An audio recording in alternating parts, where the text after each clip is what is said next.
Deep in the rugged wilderness of the Kenai Peninsula lies an abandoned village surrounded by mystery. Once a thriving cannery town, it now sits in eerie silence, its buildings rotting, its past shrouded. But why did an entire community vanish almost overnight? In this echo, we talk about the ghost town of Portlock, Alaska, abandoned and forgotten. But for what reasons? Monsters? Economics? Or were people just tired of living there so remote?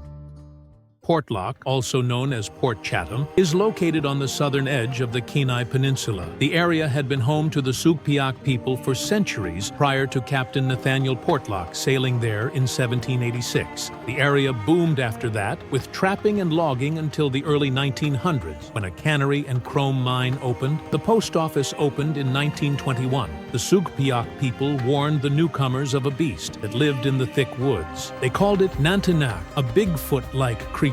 Some heeded the warnings early on, setting up defenses in the night, while others passed it as a myth. As time went on, so did the myth and so did development. This all changed in the 30s. In 1931, a logger named Andrew Kamluck was found alone and dead outside of town, killed by logging equipment no man could lift on his own. As the decades went on, more mutilated bodies were found in the woods, on trails accompanied with bloody scenes and crushed trees. This was not the work of local wildlife. The local Sugpiaq would say it was Nantiinaq. Cannery workers only worked with armed guards protecting the camp. People were scared to go out, fearful they might disappear during their daily activities. Eventually, in the late 1940s, things changed. With the coming of better highways on the peninsula, the need for sea shipping dwindled. The cannery also closed due to lack of workers. Combine the dwindling economy with the rampant fear of the unknown killer, the town was abandoned in 1949. The post office closed in 1951, and with that was also removed from the census. Over 70 years later, only remnants of Portlock remain. Rusting machines, collapsed moss-covered cabins, and an eerie silence. Although not restricted, its location makes it difficult for cryptid hunters and history explorers to reach. This has been a cautionary tale of isolation and the unknown. Do you believe the Nantiinaq was the downfall of Portlock, or just bad luck